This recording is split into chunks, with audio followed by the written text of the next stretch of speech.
Day 2 of 30 before 30, sleep. I have your sleep study results to go over today on the in-lab test. And by the way, we got really good data. That's great. For all of my 20s, I just kind of was just like perpetually tired all the time.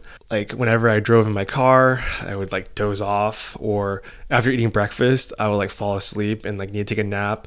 And just basically whenever we go outside, I'll be like, oh, I feel really exhausted and I need to go home and take a nap. So I've always been a snorer, right? But for a few years back, my wife Kristen, she noticed that I would stop breathing during my sleep, like, and I would gasp for air. And then like that was really concerning, but I actually really didn't do anything about it for at least a year or two after she told me, because like I kind of just didn't think it was a big deal, but it is. It's like a pretty big deal. And then I was just tired of being tired. So eventually I went to the doctor and I got hooked up to all these machines. Y'all aren't ready for Robo Winnie. And here's my diagnosis. Your sleep study showed that you stopped breathing 54 times in an hour. Normal is less than 5. So overall, the sleep study confirms, you have severe sleep apnea. Anyone who stops breathing 30 times or more is in the severe category. You stop breathing 54 times in an hour on average, so not quite every minute, but close. I mean, bro, 54 times an hour? I'm getting sauced 54 times an hour, almost once a minute. I didn't know, but when you stop breathing, it's like a stress event. So like my body was constantly bathing itself in like toxic stress just because I wasn't able to sleep. Because, we know it can lead to tiredness, memory, concentration issues, medium run risk for high blood pressure, diabetes, irregular heartbeats, long-term heart attack and stroke. So you heard the doctor. That's some pretty serious stuff. So I really thank Kristen. I'm so grateful that she suffered through my snoring for so many years to hear me stop breathing and gasp for air. So I finally got this checked out. And so after getting the diagnosis and everything, obviously I started getting treated, and I got treated with CPAP therapy. So I ended up getting a CPAP. So once I started the CPAP, I could feel the difference. Like at first I couldn't get used to it because it shoots air into your nose to keep everything open so you keep on breathing so you don't get clogged up.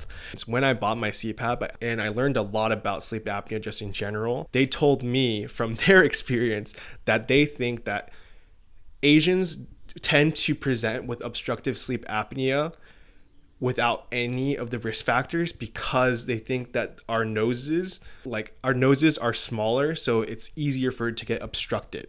So for all of my Asians who snore and are tired all the time, I would highly recommend you go get checked out, because I've been telling every single person I know in person to go get checked out if they snore and they're Asian, because it's made such a difference in my life. I've convinced my aunt to get tested, and now she's on CPAP too. And she and I are really alike, so we were both stressed and anxious. And after we went on CPAP therapy, we just like chilled out a lot. And then like life is like so much more enjoyable when you're able to sleep and you're not stressed out 24/7.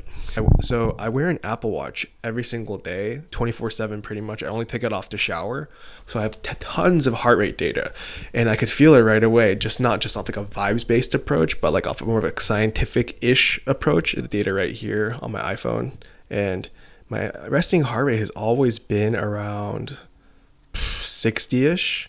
But if you look at August 2022, that's when I got my diagnosis and started getting treated for my sleep apnea. You can just see like immediately my heart rate is just, it goes down almost 5 beats per minute on average. Basically, you can see that there is a huge effect. Like my baseline stress 24/7, 365 was like up here, and now I kind of just like down here, and it's like much more manageable because now I'm just like more focused on like what I can control, which is just the 16 hours that I'm awake. At least the CPAP will take care of me for 8 hours a day. So all I will say is that sleep is very important, because having such severe sleep apnea, to go from like a bad nights of sleep, like which is like probably like I'm on the upper end of bad sleep, to just decent sleep, it's been a miracle. Managing your stress is free, and sleeping well is also free. That is literally the best ROI you can ever have. It's like the best deal of all time. And who's not looking for a good deal? Take care of those two things and you'll just feel a lot better. Like, trust me. So I'll leave it at that. I hope you have a wonderful day, and I'll see you tomorrow.